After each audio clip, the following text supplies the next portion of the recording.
कहाँ तोला रानी वो रे मैंने आंसू भागे जाने का पता तोला ये रानी वो रे मैंने आंसू भागे जाने कैसे कहा तोला तेरा मैंने आंसू भागे जाने का पता तोला तेरा मैंने आंसू भागे जाने पैसा प्यार वाले मुलाकात है बैरी जाने पैसा प्यार वाले मुलाकात है बैरी जाने धोखा है धोखा पावे पाछू जाके ते पछतावे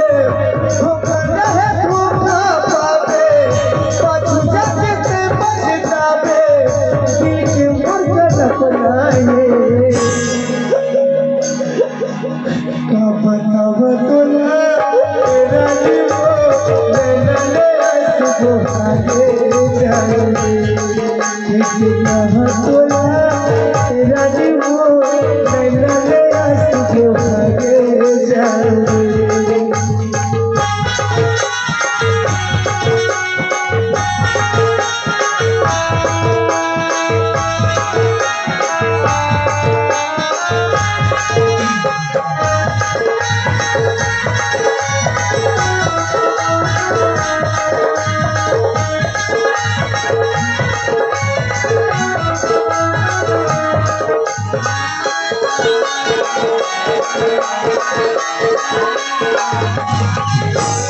चाहते हम मेहंदी लगाए फूला मोला डाले